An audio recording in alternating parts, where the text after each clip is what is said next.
primeiramente, boa tarde a todos. Eu queria, antes de mais nada, agradecer o convite da SEAD. E a proposta aqui hoje é falar um pouquinho do uso dos Adventure Games dentro de um contexto de educação.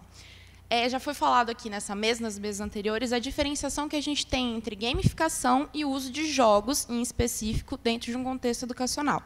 Nesse caso, a proposta é justamente analisar os Adventure Games como um gênero, né, como um tipo de jogo, e quais ferramentas esse tipo de jogo tem para a gente criar jogos e aplicá-los dentro de um contexto de educação. Bom, né, os jogos, como a gente já falou diversas vezes aqui, eles são mídias capazes de expor diversas informações ao mesmo tempo, através de vídeos, através de imagens, sons, através de histórias e vários outros mecanismos que atuam ao mesmo tempo. Através dos jogos, a gente pode reforçar o engajamento do aluno através de processos como imersão e agência, que a gente já conheceu aqui anteriormente. A imersão num sentido de manter o aluno ali dentro daquele contexto, sem distrações ou coisas do tipo, e da agência dele sempre sentir que ele está agindo naquele meio e transformando ele de alguma forma. Então, isso é bastante importante. Gera-se, assim, portanto, um ambiente imaginário que promove estímulos e absorve a atenção do aluno dentro daquela atividade. Agora, já entrando na questão dos Adventure Games em específico, ele é um gênero de jogo, né? Portanto, é um tipo de jogo. A gente vai ter, no contexto dos jogos eletrônicos, diversos gêneros diferentes, cada um com características específicas. E os Adventures surgiram em 77 com Colossal Cave Adventure, que foi o primeiro Adventure Game da história. Esse gênero passou por uma evolução narrativa e tecnológica, junto com a evolução dos computadores e dos consoles, e, atualmente, eles retratam universos de uma maneira tão realista que, às vezes, você para jogar um Adventure Game e você não sabe explicar se aquilo realmente é um jogo, ou é um filme, ou é uma série. Então, ele acabou se colocando dessa maneira para o público.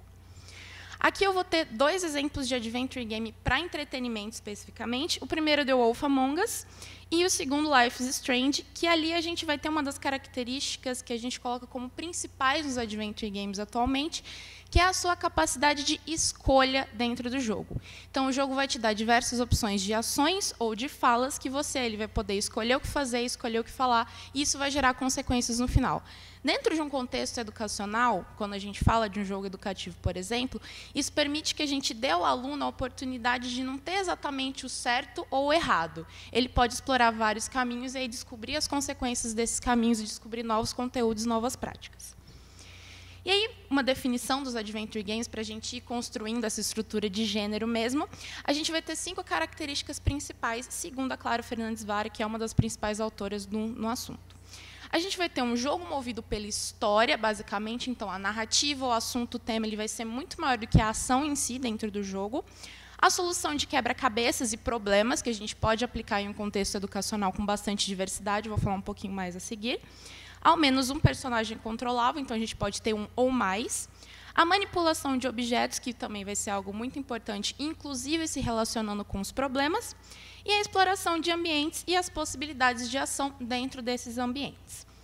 Dessa forma, os elementos que a gente pode trabalhar quando a gente vai construir um Adventure Game, a gente vai ter justamente o enredo ou tema, o ambiente, os objetos que a gente vai interagir ali dentro daquele ambiente, e o meio pelo qual o jogador pode tomar decisões, interagir com os outros personagens, e principalmente o meio como o jogo vai dar resposta para a gente da ação que a gente está fazendo.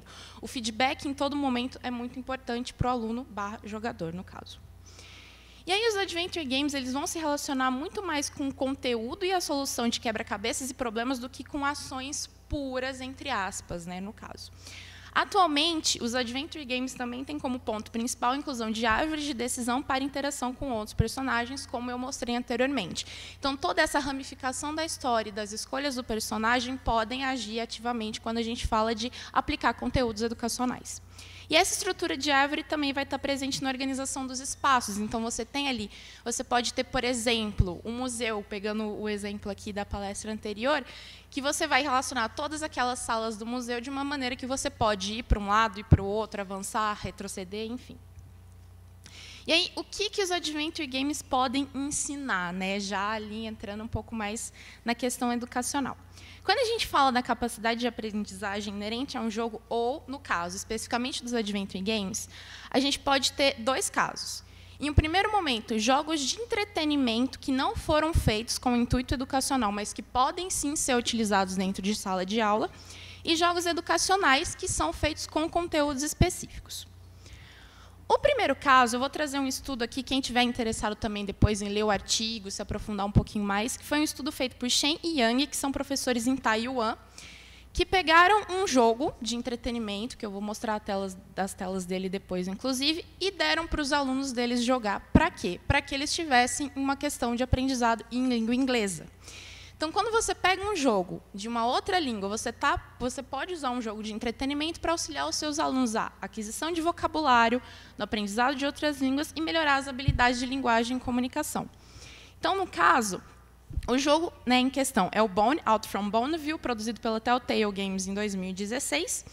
E aí os jogadores estão ali lidando o tempo todo com uma carga de texto muito grande, tanto pela audição quanto pela leitura. Então, a partir do momento que os alunos conseguiam ouvir o que o jogo estava falando e ler na legenda, eles conseguiam formar vocabulário, fazer uma compreensão melhor da língua, aprender novas palavras, enfim, tudo isso a partir de um jogo de entretenimento utilizado dentro de sala de aula.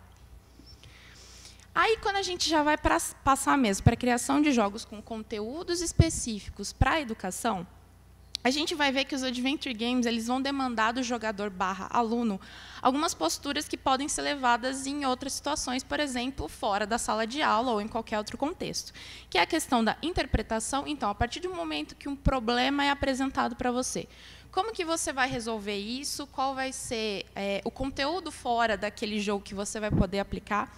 A capacidade de ponderar e escolher, ou seja, analisar todas as opções que você tem e escolher qual ali que parece ser a melhor delas. Claro, reafirmando que a gente não precisa ter uma opção certa ou errada, permitindo assim a exploração do aluno em diversos níveis. E a capacidade de localização espacial e mapeamento, como eu já expliquei anteriormente, e aplicação de conhecimentos a situações práticas, ou seja, dentro de um ambiente de um adventure game, onde a gente tem um ambiente de simulação, a gente pode sim simular situações práticas, por exemplo, quando a gente usa um adventure game para treinamento, que eu vou mostrar uns exemplos a seguir e falo um pouquinho melhor. De forma mais específica, os adventure games voltados para a educação buscam tirar vantagem das características do gênero para aplicar conteúdos, e é justamente, né, o objetivo dessa apresentação aqui, quais são os mecanismos que a gente pode utilizar dos adventure games para a criação de jogos educativos ou utilização de jogos de entretenimento. No caso, a estrutura de árvore permite relacionar conteúdos, objetivos e áreas a serem exploradas. Então, a gente pode, sim, criar um adventure game que seja multidisciplinar em vários níveis. E a utilização de quebra-cabeças permite a aplicação de problemas das mais diversas naturezas. Tais problemas podem ter relação com o conteúdo aplicado tanto dentro do jogo quanto fora dele. Então, quando a gente apresenta um problema no adventure game para a educação, a gente pode tanto utilizar problemas que tenham soluções que estão dentro do jogo, então algum conteúdo que o aluno viu ali dentro, tanto coisas que vêm de outros materiais didáticos. Então, por exemplo, o professor deu uma aula de determinado assunto, ele pode aplicar o jogo depois para revisar as questões e ver se os alunos realmente captaram o conteúdo. E eles também vão estimular a capacidade do aluno de resolver problemas dentro e fora da sala de aula, a partir do momento que ele vai estar sempre estimulado a resolver problemas e não desistir deles num primeiro momento. Os adventure games também permitem a integração de conteúdos variados em uma única aplicação. Então, a gente pode ter, por exemplo, um jogo que misture história, geografia, ciências e várias questões. Integração entre os próprios alunos. Então, por exemplo, às vezes um aluno está com um problema e ele não consegue resolver, mas ele sabe que aquele colega conseguiu resolver aquele problema. Então, ele vai conversar, poxa, mas como que você resolveu? Né? A questão da árvore de decisão também vai gerar isso, que às vezes eles podem chegar a resultados diferentes. Então, isso vai gerar uma integração entre os alunos. E a motivação obtida através do desafio. Aqui eu trouxe alguns exemplos de aplicação de adventure games produzidos especificamente para educação. O primeiro ali, eu não sei se está dando para ver muito bem, mas enfim, o primeiro ali se chama The Clue Finders. Ele é um jogo americano produzido para diversos níveis de educação básica. Então, a gente vai ter vários jogos feitos, cada um para uma série diferente. E o objetivo é ensinar os currículos básicos da educação. Então, matemática, história, geografia e tudo mais. Ali, o segundo jogo se chama Relive, e esse jogo é muito interessante porque, apesar de ele ter um contexto de treinamento e um contexto educacional, ele está à venda na Steam, que é uma plataforma de jogos de entretenimento. Relive, basicamente, você está em um mundo meio pós-apocalíptico e você vai aprender a fazer primeiros socorros. Então, você vai se deparar ali com diversas situações de pessoas precisando de ajuda, por exemplo, uma reanimação cardíaca ou coisa do tipo, e ele vai te dar aquele treinamento de como que você vai poder fazer isso. O terceiro exemplo é de um jogo que se chama Ada, produzido pela Game Learning em 2017, que vai ter um contexto ali meio futurista. O jogo se passa mais ou menos nos anos 2100, mas ele pega toda essa temática para atrair os jogadores e fazer treinamento de empresarial. Então, ele vai te ensinar como negociar, como lidar com as outras pessoas no ambiente empresarial, como negociar, como lidar com clientes e tudo mais. E aqui, também um jogo para treinamento empresarial, que é um jogo para treinamento de gestores de RH, produzido por uma empresa aqui de São Carlos, que justamente vai pegar a questão das árvores de diálogo e das decisões que você pode tomar para te colocar em situações que você vai se deparar ali com o dia a dia dentro do seu trabalho.